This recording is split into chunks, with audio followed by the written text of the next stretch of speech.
After our videos on the Confessors and the Vagabond Knights, our community asked us to explore more of the classes we can choose from when first starting Elden Ring. Unfortunately, most of these have very little true lore behind them. The astrologers have a rich history, but this has already been covered in our various videos about Raya Lucaria. Samurai similarly have been covered in our videos about Okina, Yura, and the Land of Reeds. There's also the warrior, who clearly takes inspiration from the swordsman who locked away the God of Rot. But we've covered him in a video dedicated to his story.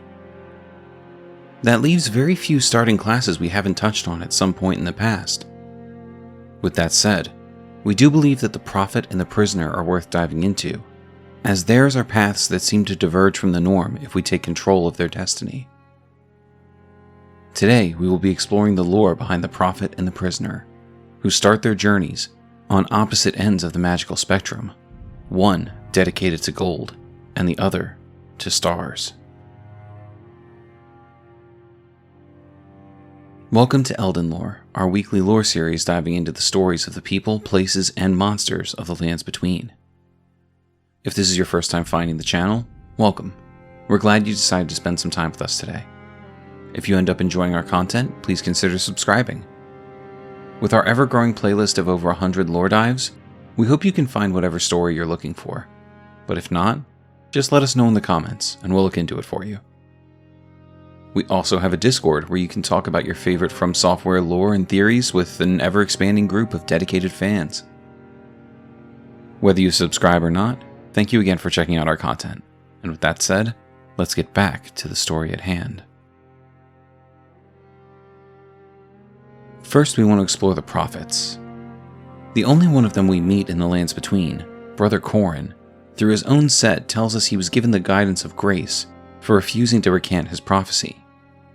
We believe this actually sets a bad precedent for who the prophets were. Corrin is truly dedicated to the Golden Order, so much so that he's willing to leave his master Gold Mask as soon as he makes a claim that could be considered blasphemous to Corrin's understanding of the Golden Order. We think this is an inaccurate representation of the prophets due to the descriptions found within their starting set and incantations. As a prophet, you begin the game with the prophet blindfold, which is described as a blindfold of exiled prophets who foretold misfortune and were persecuted and driven from their homes as a result. Why hesitate if the path leading to the future is clear? Just close your eyes and walk. Their robes also tell us the meaning of the wooden pillory worn around their necks. The shackles around the neck warn passers-by not to lend an ear to their sermons. So, the prophets received some kind of vision about a form of misfortune that would befall the land, and were shackled in order for others to avoid them and ignore their ramblings. The question is, what was their vision? One of their starting incantations sheds light on this mystery for us. Catch Flame tells us it is an incantation originating from a sinister prophecy. Momentarily sparks flame from the caster's hand. The flame of ruin is anathema to the Erd Tree, but prophets sometimes glimpsed it within the faith all the same. Sadly, when this occurs, their sole reward is banishment. It seems as if those prophets that saw the vision of flame within the Order obtained the ability to cast a flame incantation.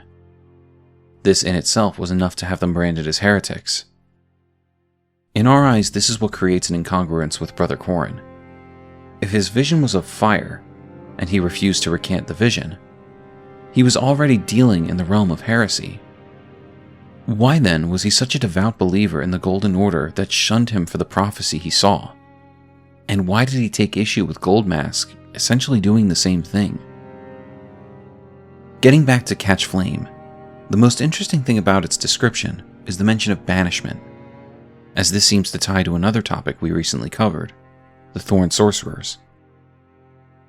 These sorcerers were also said to have been banished, the difference being that their eyes were gouged out entirely by briar crowns that went over their heads. To us, this suggests that the same prophets who once roamed the land preaching about the calamity they bore witness to were eventually rounded up and punished further for not keeping their mouths shut, as their robes and shackles must not have been enough to keep others from listening to their sermons. From a timeline perspective, it would make sense if this shift in punishment came after the Tarnished were banished from the lands between. Any Tarnished prophets were forced from the land and went on to participate in the Long March, and those prophets that were not Tarnished continued to wander the lands between, desperately trying to warn the masses about the impending doom of an Erd tree set ablaze. These prophets would eventually go on to become the Thorn Sorcerers after their second round of punishment and exposure to the Blood Star. This is one instance where being tarnished is the luckiest thing that could have happened for someone, as the tarnished prophets would one day return to the lands between, ready to take the throne, unwittingly fulfilling the vision that cursed them so long ago.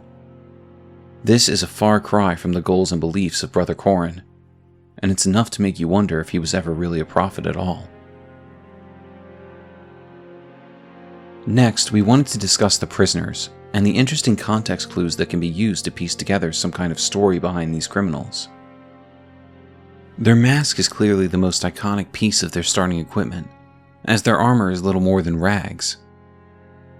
Iron mask forced on a prisoner convicted of an appalling crime. Thick, heavy, and utterly stifling. A foul creation designed to torment the wearer, either slowly fermenting hatred from within their heart, or a spiritual fervor that is near indistinguishable from it. This gives us the most bare-bones explanation of who the prisoner was, a criminal convicted of a crime. But interestingly, there is another who wears the prison set in the lands between, but with a different mask, Big Boggart. His mask, while also made of iron, is of a very different design, implying that he was convicted by a different group than the prisoner. If we look at the rest of the prisoner's starting equipment, we can start to put together a larger picture. The prisoner starts their journey with an estoc, a glintstone staff, a rift shield, and access to the spell Magic Glintblade. The spell is described as an old sorcery of the Carian royal family, creates a sigil overhead from which an enemy-seeking Glintblade appears after a brief delay. Said to be the prototype of the sword-phalanx sorceries wielded by royal enchanted knights. This prisoner not only has an inclination toward glintstone sorcery, but was trained by those that serve the Carian royal family, as he or she carries that sorcery with them into the lands between. Depending on your interpretation of what the Rift Shield is depicting, this could also be seen as an association with the Carians. With these lines drawn, it seems to paint a picture of this class originally being a prisoner of the Carians, but there's still the question as to what appalling crime they committed that got them imprisoned in the first place. There's no way to know for sure, as it can be tailored to whatever story you want your Tarnished to have. However, back in September of 2021, the Elden Ring Twitter posted an interesting image. This depicted the prisoner staring up at the sky with a mangled, bloodied Carian knight dead on the ground behind them, along with the text, "In the wake of the shattering, a blight claimed the mind of many a creature and man. Beware their chaotic frenzy." This does imply that the crime could be related to the Frenzy Flame, but we think it's fair to take the image itself at face value, rather than the implication of the tweet, as the Tarnished no longer resided in the lands between at the time of the shattering. If the prisoner was originally a sorcerer studying to become a Carian knight, murdering one of their own would certainly get them locked up with this horrifying mask affixed to their head. Then came the banishment of the Tarnished, where even these prisoners would be released to join in the Long March, carrying with them their mask as a reminder of their crime. Perhaps, if we follow their natural inclination toward Carian sorceries, they could one day achieve their original goal, and stand among the Carian knights, despite the blood on their hands. Thank you for joining us for this week's lore exploration, diving into the prophets and the prisoners.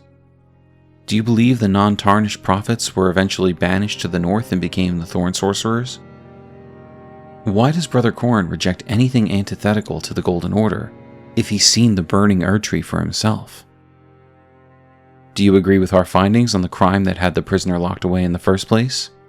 Or do you think they have a different connection to Carian sorcery? Let us know your thoughts and theories in the comments. Don't forget to like, subscribe, hit the bell, and set notifications to all so you never miss out on any of our lore dives. We look forward to seeing you next week for more Elden Lore.